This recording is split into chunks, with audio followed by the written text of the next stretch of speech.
selector, and we're going to call that destination. I don't know why, we're just going to go with it. Sounds good to me.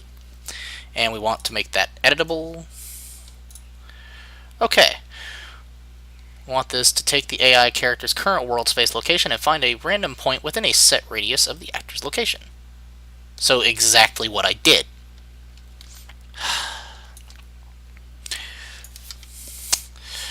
Set Blackboard key value as vector. Alright, so it looks like I may have been right. It might have just been that I wasn't using a character. Actor location, which will make me feel incredibly smart and incredibly dumb at the same time. Just so you know. Hey, I named you destination. Why are you named new value? There. So. Bloop. Bloop. Bloop. Okay. So, currently, get actor location. Right, I need to get a random. Get random point in radius. We're going to make the radius 1000. Set that as the value. Don't think I need any. Yeah, okay. So this part at least was good. Success. Make sure success is checked to true. Okay, save that. Now we're going to go into the behavior tree. And we need to create a sequence node.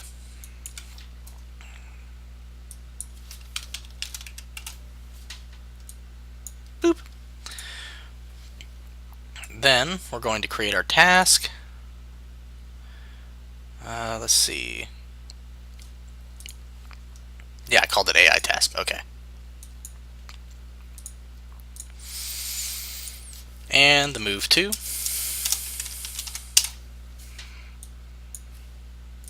Save that.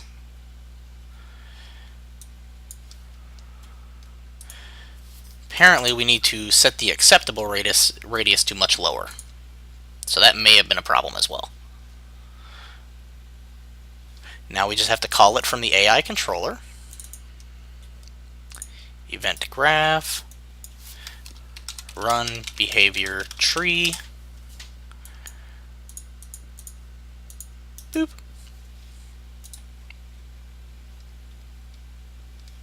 Okay. So it may have been a single thing that messed that entire. I hate myself right now. Look, look. I used a pawn and not a character, and now it magically works. Or I used a character instead of a pawn.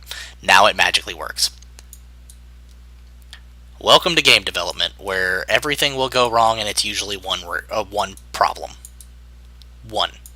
And that one problem will force you to go into a million other things and then crash the editor. Game development.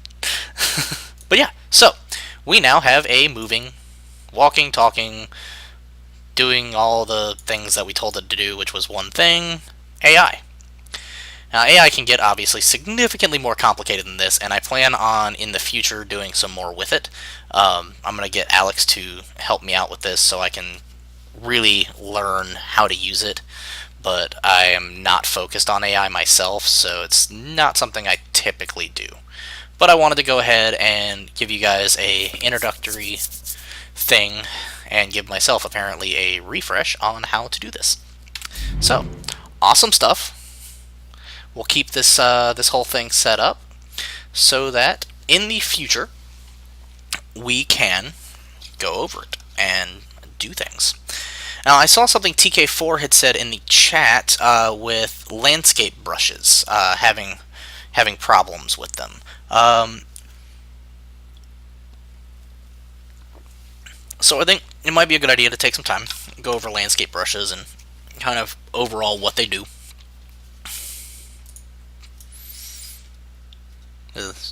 Landscapes are fun. They're relaxing. Unless you're angry, and then they're not relaxing at all.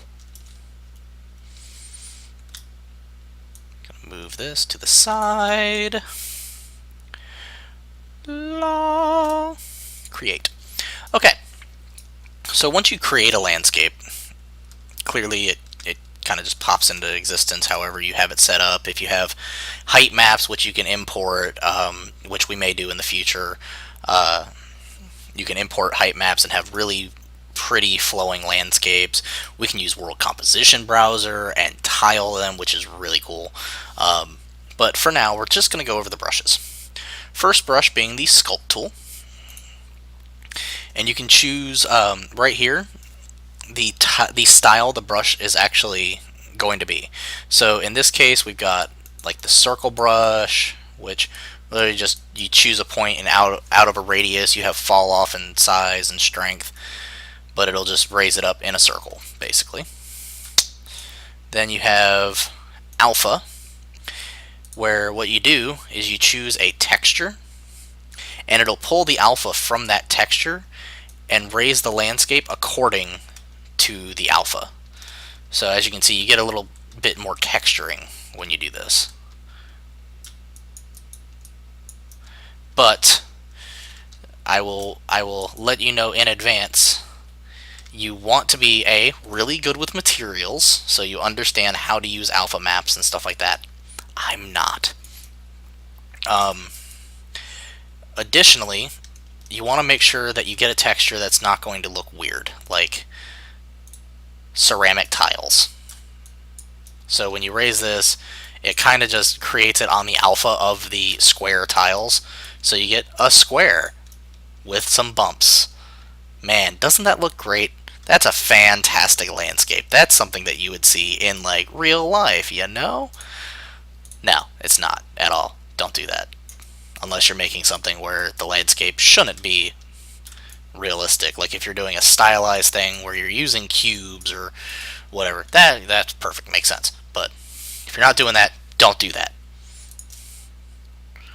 Then I'm going to come back, Sculpt, going to use Pattern, and Pattern does a similar thing, except instead of taking the alpha channel, you can choose, well, you can choose alpha channel, but instead you can do like the red, green channel, stuff like that. And it does, let's see, or maybe it doesn't. It will not, oh well, it's not really doing much. It's probably my fault though. Let's try using one that's a little more, yeah, there we go, a little more clear. So here, you know, if you just zoom over one area, it's actually going to use the texture and go along either the red, the green, the blue, the alpha, and pull it up. But if you're going to use the alpha, you might as well just use the alpha brush, unless you're looking for specifically a sphere with an alpha. Let me flatten this back out. Blah.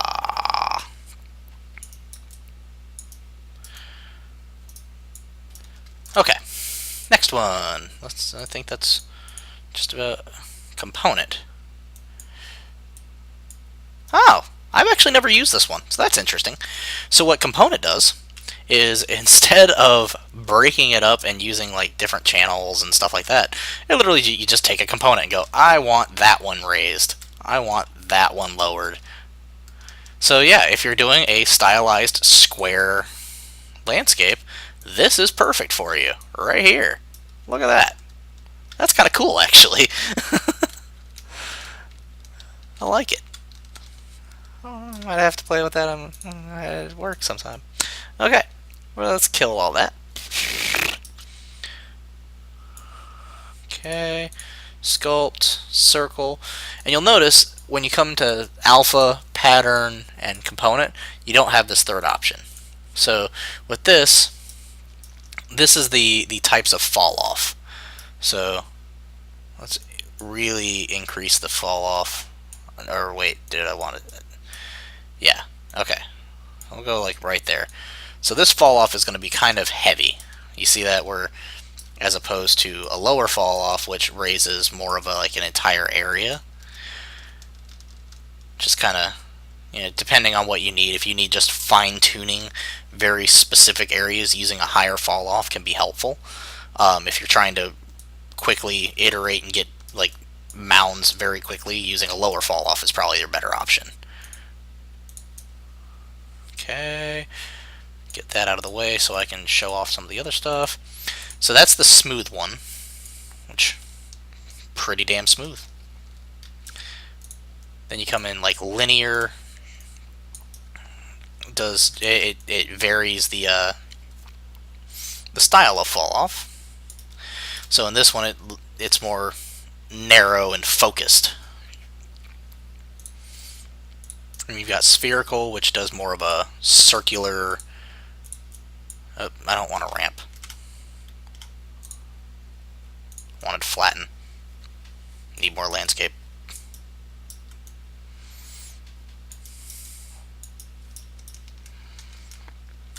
Bloop.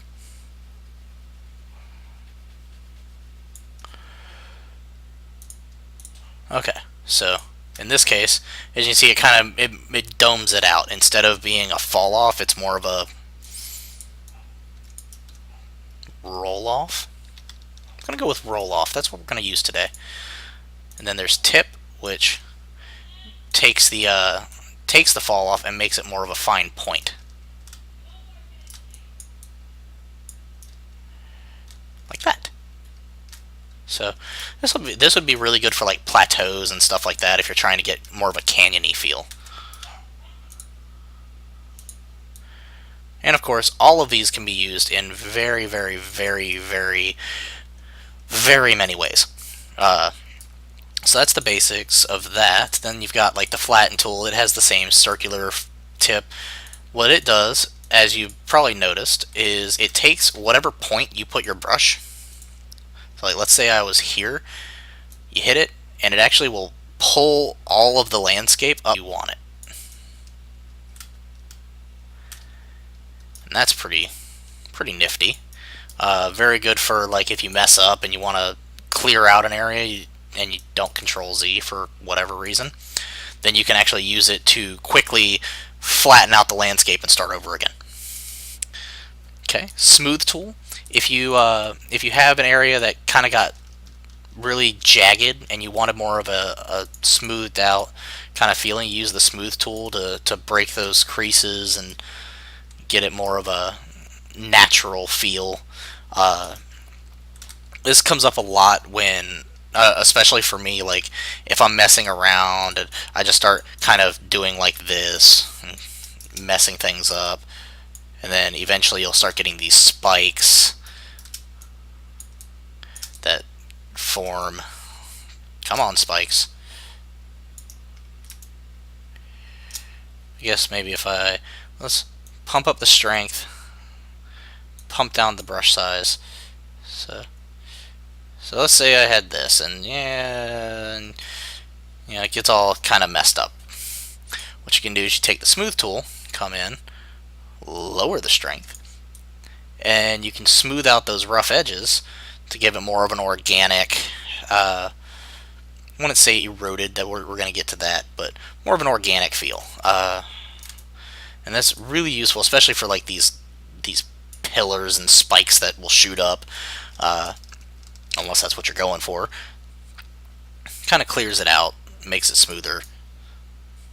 And it's actually useful if you're making like paths and stuff like that. I like to use the smooth tool to help out with that, because it'll make it to where character steps are a lot easier on that pathing. Sometimes you'll get an area that looks like you should be able to traverse it, but because it's just a little too angular, it can be kind of difficult. When you smooth it out, it makes it easier to walk up. Okay. Yes. Okay, there we go. Flatten out again, so we can get on to the next fun tool, which is ramp. Ramps are really easy to use, actually. You place your points, and you hit add ramp, and it just raises the landscape. So if you're trying to create like a pathway or something like that, or you wanted this, and go, and it'll lower. It'll also lower, which is kind of cool. But it just pretty much sets a ramp. So Let's say you had a castle here and you were wanting to create the walkway up and you wanted it to kind of be linear. That's a good way to do it very quickly. Just pop